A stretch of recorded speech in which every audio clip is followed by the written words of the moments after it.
প্রিয় student, welcome to SKB math and physics education channel. তোমাদের স্বাগতম। আজকের ক্লাস হচ্ছে পার্ট 1-এ। আমি এসএসসি জিডির প্র্যাকটিস সেট 3 নম্বর থেকে পার্ট 1-এ ম্যাথ করেছিলাম। আজকে পার্ট 2 3 নম্বর সেট থেকে পার্ট 2 11 পর্যন্ত করেছিলাম, আজকে 12 থেকে 20 পর্যন্ত। কারণ ছোট ছোট ক্লাসগুলো ভালো লাগবে।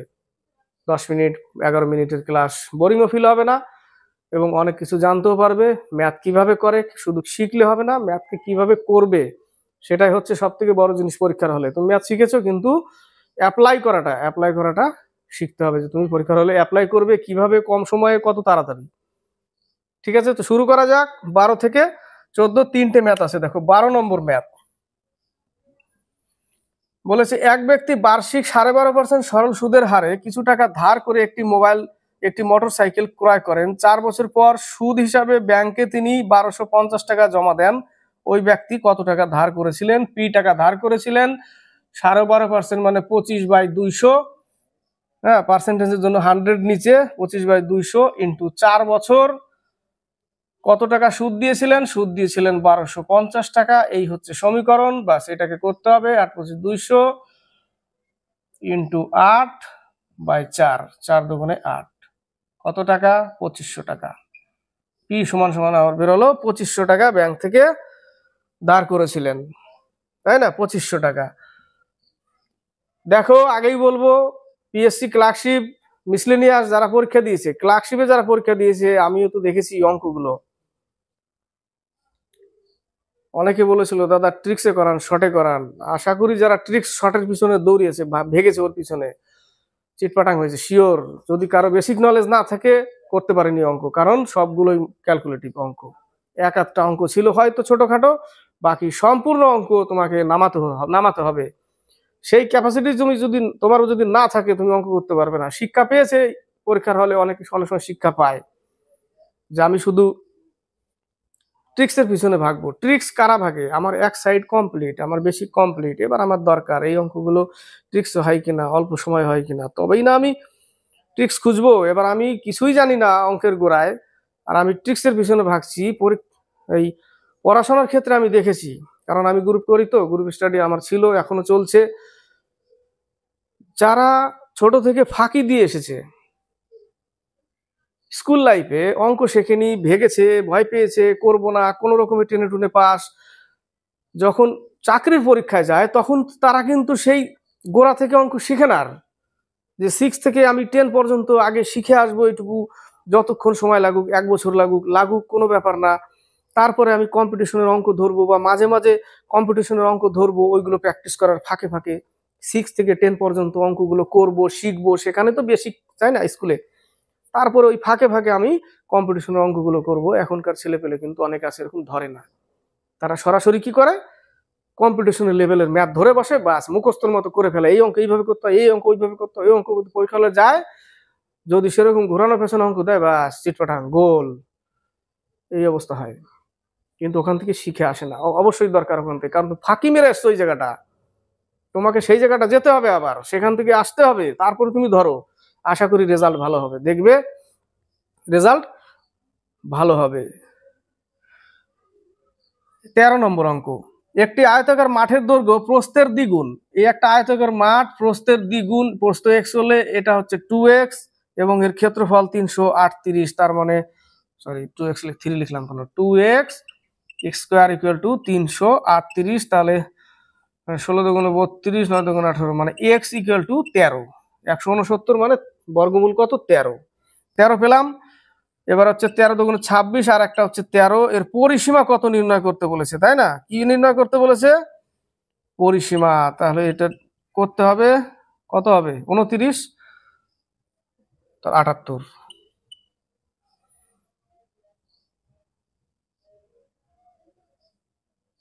তার পরিসীমা কত? 13 13 দুগুণে 26,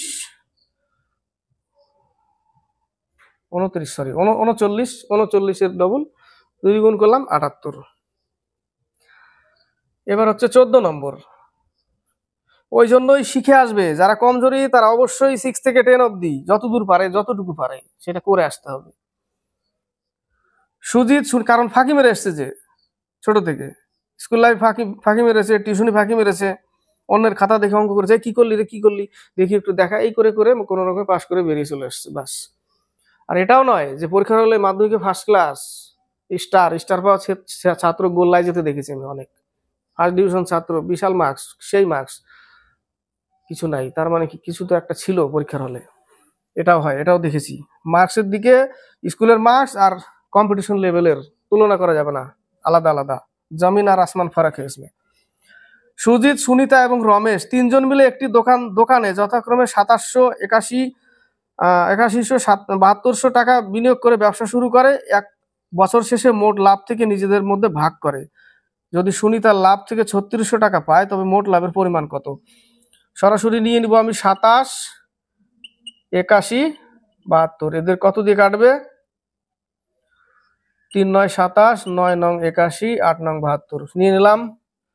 এটা হচ্ছে মূলধনের অনুপাত। এবার এ হচ্ছে কি? সুজিত সুনিতা, SUN, আর হচ্ছে আর, সুনিতা সুজিত। সুনিতা লাভ থেকে 3600 টাকা পায়। সুনিতার লাভ, তাহলে সুনিতার অনুপাত উপরে, এবং অনুপাতের যোগফল কত? অনুপাতের যোগফল হচ্ছে 20 ইন্টু ধরে নিলাম মোট লাভ X টাকা, তার থেকেই তো পাচ্ছে সুনিতা X টাকা মোট লাভ, টোটাল টাকা পাচ্ছে, মোট লাভ কত পাচ্ছে? 3600 টাকা। এইটুকু করতে হবে। এই যে মোট লাভ, সুনিতার 9 নিয়ে নিলাম, অনুপাতের যোগফল 20 ইন্টু ধরে নিলাম X টাকার টোটাল টাকার লাভ হচ্ছে X টাকা, সেই টাকার 3600 লিখে দিলাম এই পাশে সুনিতা। বাস, এটুকু করলে 4 নং 36, তাহলে X এর মান কত পাবো? 8000 টাকা। কত টাকা? সুনিতা পাবে সুনিতা 8000 টাকা না, সুনিতা 3600 পায়, মোট লাভ 8000 টাকা, মোট লাভের পরিমাণ 8000 টাকা। 15 থেকে 17, 15 নম্বর, 4টি দ্রব্যের বিক্রয় মূল্য যদি 5টি দ্রব্যের ক্রয় মূল্যের সমান হয়, পাঁচটা দ্রব্যের ক্রয় মূল্যের সমান হয়, 5টি দ্রব্যের ক্রয় মূল্যের সমান হয়। ধরে নিলাম 5টা দ্রব্য 5 টাকা, এবার 4টা দ্রব্য বিক্রি করেই সে 5 টাকা তুলে নিয়েছে। প্র্যাকটিক্যাল ভাবতে হয়, তাই না? অঙ্ক প্র্যাকটিক্যাল ভাবলে অনেক সলিউশন, হয়তো কয়েকদিন সময় লাগে, 1 মাস 2 মাস ভাবতে, আইকিউটা ওই জায়গায় নিয়ে যেতে, তারপরে কিন্তু সোজা হয়ে যায় লাস্টে। ওই জন্য অঙ্ক নিয়ে না একটা প্র্যাকটিক্যাল জিনিস ভাবতে হয়। প্র্যাকটিক্যাল ভাবলে কি অনেক অঙ্ক তোমার জানা নেই, থিওরি জানা নেই, কোনো দরকার নেই তো, তাই না? অনেক ক্ষেত্রে দেখবে দরকারই নেই, কিন্তু প্র্যাকটিক্যাল অঙ্কটাকে প্র্যাকটিক্যালে কমপ্লিট করে দিয়েছো। তো প্র্যাকটিক্যালও ভাবতে হয়। 4টি দ্রব্যের বিক্রয় মূল্য 5টি দ্রব্যের ক্রয় মূল্যের সমান। 5টা দ্রব্য 5 টাকায় কিনলে 4টা দ্রব্য বিক্রি করে 5 টাকা তুলে নিয়েছি, 1 টাকা লাভ হয়ে গেছে। 4 টাকায় ক টাকায় লাভ? 4 টাকায় 1 টাকা লাভ, মানে 4 টাকার উপরে 1 টাকা লাভ। ক্লিয়ার? ইন্টু 100, 25%। এবার যদি কেউ অঙ্ক এটা হলে এরকম সাজিয়ে দিয়ে কাটতে হয়, এইভাবে ভুল করবে না। এটা এই হলে এইভাবে উপরে নিচে লিখে কেটে দিতে হয় না। প্র্যাকটিক্যাল ভেবে বাস্তব কি বলেছে প্র্যাকটিক্যাল ভাবো, দেখো অরিজিনালটা কি, তারপরে অঙ্কটা করো। প্রথমে 1-2 দিন, 3 দিন, 1 মাস একটু সময় লাগবে, তারপরে অটোমেটিকলি বুঝে যাবে, তখন আর এই ভাবতে হবে না, চট করে লিখে দিয়ে অঙ্কটা টুক করে বের করে দিও, অঙ্ক কমপ্লিট। প্রথমে 1-2 দিন সময় লাগবে ওটা। 16 নম্বর বলেছে √2x, √2x এর 5% ইকুয়াল টু 1/100, 100 কেটে দাও, তাহলে থাকবে কি? 1/5, তাহলে √2x ইকুয়াল টু 1/5। এবার রুট উঠিয়ে দিলে এটাকে আমি তুলে নিলাম, তাহলে আমার হলো কত? এক্স এর মান বসিয়ে দিয়ে এখানে 25 হবে, উপরে 1, 25 দুগুণে 50, তার মানে x ইকুয়াল টু আমি পাবো 1/50, মানে কত আসবে? 50 দিয়ে যদি 1 কে ভাগ করি, তাহলে 1 কে ভাগ করো, দশমিক নাও, হচ্ছে না, আরেকটা নাও, হবে এবার 0.02। কত? 0.02 এ নম্বর। এবার হচ্ছে 17 নম্বর অঙ্ক। বলেছে একটি আয়তক্ষেত্রের কর্ণ 10 সেন্টিমিটার এবং তা আয়তক্ষেত্রটির একটি বাহুর দ্বিগুণ হলে, এটা একটা আয়তক্ষেত্র, তার কর্ণ 10 সেন্টিমিটার, যা একটি আয়তক্ষেত্রের একটি বাহুর দ্বিগুণ, তার মানে প্রস্থ 5, তার দ্বিগুণ বলেছে, কর্ণ 10, তাহলে প্রস্থ 5, 10 10 100, 5 5 25, থাকবে 75, মানে 5√3। কত পাবো? 5√3 পাবো, এটার মান 5√3। এর ক্ষেত্রফল বললে বাস 25√3 ক্ষেত্রফলই বলেছে লাস্টে, তাহলে 5 5 25√3। কত উত্তর? 5 5 25√3 উত্তর কমপ্লিট। 18 থেকে 20। 18 নম্বর, বড় থেকে ছোট সাজাও। বড় থেকে ছোট সাজাও। পরীক্ষার হলে মাথা ঠান্ডা মাথায় কাজ করতে হয়। পরীক্ষায় ঠান্ডা মাথায় কাজ করতে হয়, কারণ ঘাবড়ালে চলবে না। ঘাবড়ালে কি হবে? রক্তচাপ বেড়ে গিয়ে ভিতরে যে সিস্টেম ছিল সব গন্ডগোল হবে। গন্ডগোল হলে সোজা প্রশ্ন, মৃগর দাদু সোজা কথা কঠিন করে বলে, এরকম হয়ে যাবে। ঘাসকে বলে তৃণ, আর হরিণকে বলে মৃগ, আর ঘরকে বলে গৃহ, এরকম হয়ে যাবে। দরকার নেই ঘরকে ঘরই বলবো। সিম্পল ভাবে ভাবতে হবে সবসময় ঠান্ডা মাথায়। এই যে 7/11